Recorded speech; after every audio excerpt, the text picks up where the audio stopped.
Today we're talking to Peter Smith, a 7-year myeloma survivor, accomplished educator, author, and now prolific painter. Peter, I understand you were diagnosed with multiple myeloma in 2014. If you can recall, what was that like for you when you were first diagnosed, if you could share that with our listeners? When I was first diagnosed, the whole thing was kind of dramatic. I had a compound fracture of my femur, and luckily, my wife was there to get me to the hospital or get the rescue squad. And the surgeon said there's something funny going on, and his associate discovered I had multiple myeloma. Well, I had never heard of the weird disease. At first, I was quite shocked, and I was told at that time that I had 5 years to live, which was a little bit unnerving because I had never heard of multiple myeloma. I thought, what is this? What's strange? I finally found out that there was a support group in Santa Fe run by Dr. John DeFleece and Susan Benjamin. And there I discovered I was not alone, that there were other people who had this. So that was really a great support and comfort in its way. And I've had excellent medical care ever since.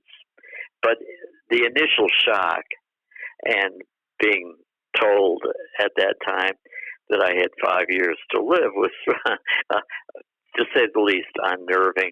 I don't think at that time, it just was not something you heard much about. Of course, there's been a lot more research, and people who are rather well known have been recognized as having the same condition. You really have beat the odds of what they've told you when you were first diagnosed. What type of treatments did you undergo after that diagnosis? If you can kind of recount for us any that you want to touch on, to maybe any treatment that you are on currently. I began getting chemo. I've had Velcade and Pomalyst and Revlimid for a short time. And I reacted well to the treatment, and all those blood test scores have been really very stable, and I have had very, very little reaction to any other treatment. So I've been lucky in many ways. I was too old, of course, when I was diagnosed at that time for a stem cell transplant, because at the time I was diagnosed, 79 was the limit. I know that's changed somewhat depending on the patient, but I don't know if I would want to go through the stem cell transplant. There were also, one of the doctors said to me, I shouldn't live my condition. I shouldn't live multiple myeloma. I had lots of other things to do, traveling at that time, and painting, and doing some adult teaching and so on. So, but I would say that painting was the thing that I found the most helpful to have the right attitude, and also I have to say, thank heavens I've got my wife who's given me all kinds of support and care. Valerie Trainham was another patient that we interviewed, and she said, we are not our disease. And that's essentially what the doctor sounds like he was recommending for you. And you've very much, from what I understand, followed through on that in living your life and just living well, despite having to live with this condition. Just for people to get some background about you, I know that you're retired now. What did you used to do professionally? I started off as a public school art teacher. And I've always had some connection with art. At one point, I decided, hey, look, I've been an art teacher in the public school, fine, had a really fun career there in many ways, but it's about time I move on and in my education. And I ended up by going eventually to get my doctorate, and then I began teaching in the university level. My first job, which I got with some surprise, was at Purdue University. which I think we talked earlier. I'm a graduate of Purdue University, so that was interesting. Yeah, well, yeah, and I had a wonderful time there too. It had a great department, and Purdue, of course, as you know, is known best for engineering and for astronauts. And I think, wasn't it Neil Armstrong who was the first guy to walk on the moon, and he went to Purdue. Right. But Purdue was a really well-run university when I was there. I discovered after a while that one of the best teachers I ever had, became a really well-known color field painter. His name was Jules Olitsky, had, during the Second World War, gone to Purdue for a special program which was supposed to be training GIs in math and so on. Now, why they picked him and why he ended up at Purdue, I'm not quite sure, but he was there. But anyway, he wrote me and told me that, and so that added a little color to my when I first went to Purdue. And Purdue had, as I said, it had a really nice art department, and I certainly enjoyed it. What did you study there? I studied theater and creative writing, also an art student in an engineering school. That is so funny. We were housed in the worst looking Quonset hut. I remember the creative arts buildings. They were like army barracks. Yes, left over from the Second World War, but it really got me going in higher ed. I did a lot of course, scholarly writing because it was publish or perish in those days. And you've also written a book. I understood you wrote a whole book. Could you tell us a little bit about that? The book was called The History of American Art Education, and it was published, and that was a very interesting experience. My days at Purdue, I was writing and I was painting, and I was there for 10 years, and I rose to the exalted rank of full professor there, and pretty proud of myself. That was another case of I was surrounded by people who were very helpful and very supportive, and I've kept in contact with a few of them ever since. When I left there, I had sort of hit the ceiling, and there was no place I was going to advance. I was already a full professor. So a job at New Mexico opened up at the University of New Mexico, and that was a little bit closer to where our son lived. He lived in California, and it was a little bit closer to where my wife's mother lived in Arizona. So, and of course, New Mexico is just brimming with art. You can't throw a taco in New Mexico without hitting an artist. So that was a lure. And when we got here, and we live in of course, the southern reaches of the Rocky Mountains, the so-called Sandia Mountains in the high desert, and the spectacular scenery was also an attraction. New Mexico is really, in many ways, an ancient land with, like the Pueblo in Taos is 1,000 years old.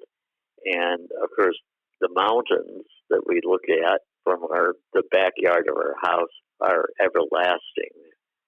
They were created by upheaval how many hundreds of millions of years ago. Nobody knows. So I'm sure moving out to New Mexico has given you a lot of inspiration, and I understand has gotten you sort of focused more on your work as an artist and in painting. Can you talk a little bit about how that passion grew for you? One of the things as I age, I have found that painting, creating art, is one of the things that takes you away from the illness that I discovered I had, it was pointed out that I had, I became more and more engrossed by painting and exhibiting the paintings. One of my inspirations for that, of course, which I've mentioned to you before, is the Impressionist painter Claude Monet. Now, and also Claude Monet and I were older when we did some of our major work. Claude Monet, after the First World War, was 86 years old. He didn't have multiple myeloma, but he had cataracts, which he was operated on for. And at that time, that was a really major problem. And nowadays, takes a day, and you come home after a couple of hours, and that's it. In those days, you were totally immobilized for weeks. But the president of France went and sat by his bedside and told him he should have the operation. And he did. And this was 1918, and there was a pandemic going on. The First World War had ended, and Monet painted a series of paintings which he gave to the French nation, in which you can still see in Paris if you go there, the famous water lilies. He was a much more vigorous, robust person than I am. I'm just a little wimpy guy, and he was sort of a rough and tumble guy. But he painted this, and he gave it to the French nation. And so, like art, life may be short, as the poet Horace said. Life may be short, but art is long. Nowadays, you can still see those wonderful water lily paintings. Beautiful, but very moving, too. As a myeloma patient, you've already mentioned a couple times you want to live your life regardless of having this diagnosis and living with the disease each day, but you're living your life vivaciously as a painter. What would you recommend to other myeloma patients who might be having a hard time finding an outlet like you have, who might not engage in artistic expression? Would you say that artistic expression helps you cope with your illness? And what would you tell them to maybe inspire them to write or draw or paint? You know, if you have any special passion, you should certainly pursue it. The thing about painting, when you are painting, you're not thinking about your illness. Your mind goes elsewhere. You have the challenge there of, it may seem a little bit simple, what does this color look good with that color? Does that shape look good with that? But I imagine that people who have, maybe it's carving in wood, maybe it's carpentry, maybe it's fixing cars or gardening for that matter. When you are concentrating on that, when your mind is on that, it's not on illness, it's on really living. That's good for you. And it's good for everybody around you, too. And one of the themes the International Myeloma Foundation has had, and I'm sure you're familiar with it, is the theme of resilience, which is the ability to adapt to changes and challenges. What does resilience, first of all, what does it mean to you? I think that to be resilient is, okay, you've got this condition. Of course, you should be looking around at the best medical treatment and doing things that are life-enhancing. Yep, the resilience is finding life-enhancing activities and talking to people as much as you can. Of course, the pandemic has put a little damper on socializing, but if possible, that. And I have things that I'm very interested in reading, and I hate to admit this, that one of my favorite reading activities is reading mystery stories. I hate to admit that because when I was teaching, of course, was reading all kinds of scholarly material. frivolity is my choice right now. So, mystery stories. I joined an art association, and I think that there are all kinds of associations and social challenges that people can get into and associate with other people. And part of my thing is I love to hear myself talk, so I started giving classes for adults that are connected with art and history, and found a partner who could do the technical stuff for it, to show the images. So if you look around and if you have interest, then those will help you with greater resilience. There's nothing wrong with watching television if it's fun, but when it becomes just sitting there looking at the idiot box, then you better look for something else to do. Well, you're certainly inspiring, I'm sure, to a lot of people in general, not just myeloma patients, that you're living your life so fully and with frivolity, as you mentioned. What would you say to someone who was diagnosed with myeloma and sort of got that sort of news like you did, that this is a 5-year prognosis? What kind of mindset would you say to them upon learning such news? The 5-year stuff, that the research in multiple myeloma is going at such a rapid pace. There's something new every month, and anybody who sees that Conquer magazine that they reproduced one of my paintings knows how rapid the change is in the treatment of multiple myeloma. It's really, if you're going to get something like that, then you're lucky to have multiple myeloma, because the research is so active. The only drawback is that there's still a lot of people who don't know anything about it and never heard of it. But as soon as somebody in the medical field looks it up, and they all can look it up, there's all kinds of things going on. And I ended up having now really good medical care by people who are doing their research and who are really thinking about treatment. And as I said, I've been very lucky, both at home and in the medical treatment. I've been well taken care of, maybe more than I deserve, because I'm kind of dumb when I think about it. My thing is, anybody who's diagnosed now, I don't think anybody will be told that they only have 5 years to go. Because there are people who are going. I know a guy who's going on for close to 20 years, and so it's not something that's really gloomy or should give you the shock that I got when I first heard, because there's lots and lots of help and lots of new help in the way of medication and treatment. Speaking of help, you mentioned your wife a little bit earlier.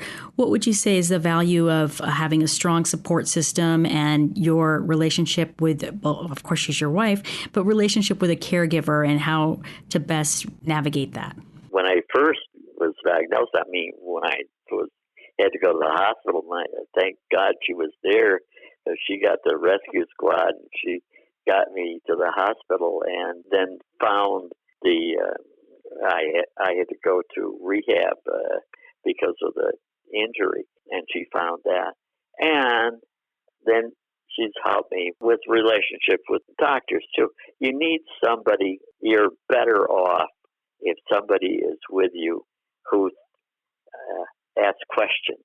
That's because as a patient, sometimes you fixate on one particular thing, and you just don't realize the range of questions you should be asking. And, a doctor can't read your mind or can't think of absolutely everything there is to think of.